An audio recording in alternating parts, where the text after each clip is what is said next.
आज हम देखेंगे मध्य प्रदेश सामान्य ज्ञान के महत्वपूर्ण क्वेश्चन। तो पहला क्वेश्चन देखते हैं। पहले क्वेश्चन में क्या दिया गया है, मध्य प्रदेश की राजधानी भोपाल है। तो अगला क्वेश्चन देखते हैं। मध्य प्रदेश की भौगोलिक स्थिति की बात करें तो मध्य प्रदेश की भौगोलिक स्थिति 21 डिग्री 6 मिनट उत्तरी अक्षांश से 26 डिग्री 30 मिनट उत्तरी अक्षांश व 74 डिग्री 9 मिनट पूर्वी देशांतर से 82 डिग्री 48 मिनट पूर्वी देशांतर के मध्य होती है। यह मध्य प्रदेश की देशांतर तथा अक्षांश रेखाओं के बारे में वर्णन किया गया था। और अब हम अगले क्वेश्चन की ओर देखेंगे। मध्य प्रदेश का नामकरण देश के प्रथम प्रधानमंत्री पंडित श्री जवाहरलाल नेहरू के द्वारा किया गया था।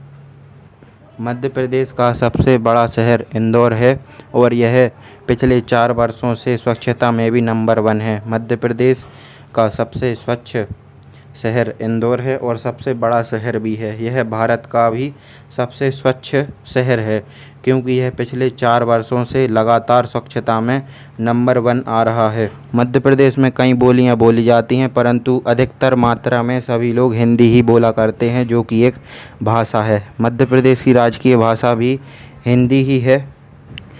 तो मध्य प्रदेश की बोलियों के बारे में देखते हैं हम। तो बुंदेली, बघेली, उर्दू, ब्रजभाषा, मालवी, नेवाड़ी, खड़ी बोली प्रमुख बोलियां हैं और इनमें से हिंदी राजभाषा है और यह सबसे ज़्यादा बोले जाने वाली मध्य प्रदेश में भाषा है। और भीली और गोंडी तथा कोरकू भी मध्य प्रदेश की बोलियां हैं। अब हम बात करेंगे मध्य प्रदेश के क्षेत्रफल की। तो जैसा कि हम जानते हैं, भारत का क्षेत्रफल 32,87,263 वर्ग किलोमीटर है एवं मध्य प्रदेश का क्षेत्रफल 30,82,52 वर्ग किलोमीटर है। मध्य प्रदेश का क्षेत्रफल भारत के कुल क्षेत्रफल का 9.38% है। मध्य प्रदेश यह देश का क्षेत्रफल की दृष्टि से दूसरा सबसे बड़ा राज्य है। जब मध्य प्रदेश छत्तीसगढ़ से अलग नहीं हुआ था तब मध्य प्रदेश ही सबसे बड़ा राज्य था, परंतु अब देश का सबसे बड़ा क्षेत्रफल की दृष्टि से राज्य राजस्थान है और मध्य प्रदेश क्षेत्रफल की दृष्टि से दूसरे स्थान पर आ चुका है। और यदि जनसंख्या की बात करें तो जनसंख्या में तो जैसा कि सभी जानते हैं 26 से 27 करोड़ के आसपास उत्तर प्रदेश है, जिसकी जनसंख्या भारत में सबसे अधिक है। अब मध्य प्रदेश की जनसंख्या की संख्या में बात करें तो यह 7 करोड़ 26 लाख से थोड़ी ज़्यादा है, तो 26 लाख के आसपास है मध्य प्रदेश की जनसंख्या। मध्य प्रदेश के सीमावर्ती राज्यों की बात करें तो महाराष्ट्र, छत्तीसगढ़, उत्तर प्रदेश, राजस्थान तथा गुजरात हैं। यदि आपको इनके सीमावर्ती ज़िलों के बारे में जानना है तो मैं वीडियो डाल चुका हूँ, आई बटन पर उसका लिंक डाल दूँगा, जिससे आप उसे देख लेना। उससे आपको बहुत ज़्यादा हेल्प मिलेगी क्योंकि उसमें मैंने प्रत्येक सीमावर्ती ज़िले को, कितने ज़िले उत्तर प्रदेश की सीमा को छूते हैं, कितने ज़िले गुजरात की सीमा को छूते हैं, अलीराजपुर, बलवानी, झाबुआ, इन सब के बारे में बताया है। तो आई बटन में लिंक दे दूँगा, तो आप उसे देख लेना। अब मध्य प्रदेश ये तो हम पढ़ चुके हैं, लेकिन एक बार फिर से रिवाइज कर लेते हैं। मध्य प्रदेश की राजकीय भाषा हिंदी है। राजकीय भाषा वह भाषा होती है जो सरकारी कामकाजों में प्रयुक्त की जाती है। यह भाषा सरकार द्वारा नियुक्त किए गए मंत्रियों द्वारा भी अधिकतर बोली जाती है। इसलिए जब भी कभी सम्मेलन होता है या फिर मुख्यमंत्री वगैरह भाषण देते हैं तो उनकी भाषा में जो सामान्य हिंदी है जो हम बोलते हैं उससे ज़्यादा शुद्धता पाई जाती है, क्योंकि उन्हें राजकीय भाषा का प्रयोग करना पड़ता है। मध्य प्रदेश के राजकीय पेड़ यानी कि वृक्ष की बात करें तो संस्कृत में इसे वट वृक्ष कहा जाता है एवं हिंदी में बरगद कहा जाता है।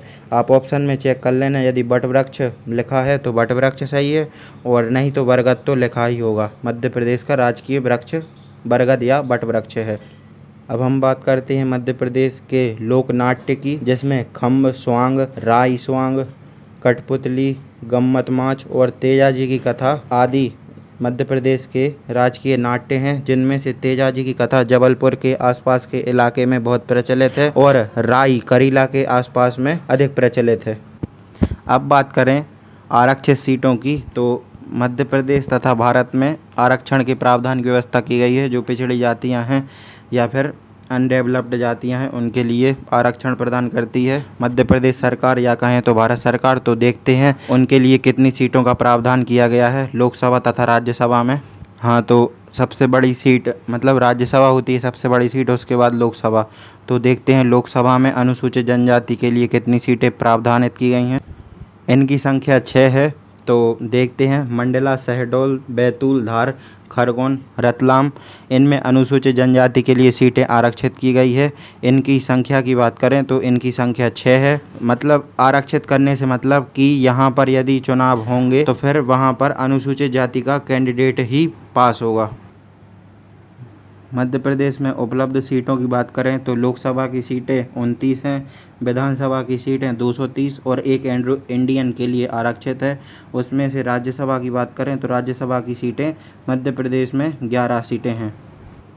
अब बात करें और आरक्षित सीटों की तो लोकसभा की मैं अनुसूचित जनजाति की बता चुका हूँ। अब मैं बताने वाला हूँ अनुसूचित जाति की। अनुसूचित जाति के लिए लोकसभा क्षेत्र की बात करें तो भिंड, टीकमगढ़, उज्जैन तथा देवास है।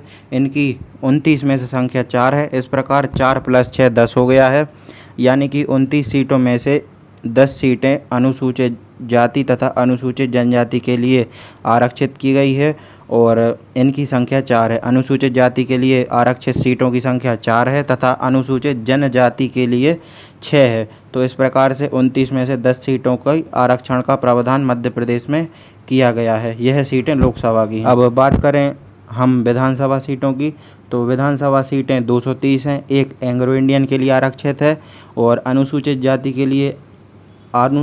जनजाति के लिए आरक्षित विधानसभा सीट की संख्या 47 है और अनुसूचित जाति के लिए आरक्षित विधानसभा सीटों की संख्या 35 यानी कि 35 है।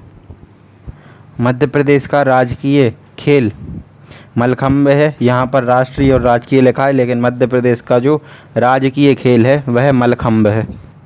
मध्य प्रदेश के नृत्य की बात करें तो मध्य प्रदेश का नृत्य राई है, जो करीला के आसपास अधिक प्रचलित है, क्योंकि वहाँ पर करीला माँ यानी कि सीता जी का वहाँ पर मंदिर है और जो कि अशोकनगर के मध्य में पड़ता है, अशोकनगर के पास में पड़ता है। मध्य प्रदेश का राजकीय खेल मलखम्ब है तथा राजकीय नाच माच है। तो अगर आपको वीडियो पसंद आई हो तो वीडियो को प्लीज़ लाइक कीजिएगा तथा चैनल पर नए आए हैं तो सब्सक्राइब भी कीजिएगा। ऐसी वीडियो बनाकर आपको कैसा लगा कमेंट में ज़रूर बताइएगा और अगर आपको वीडियो अच्छी लगी हो तो जो भी आपके मन में विचार हो वो कमेंट में ज़रूर बताइएगा और प्लीज़ चैनल को सब्सक्राइब कीजिए। जय हिंद, जय भारत।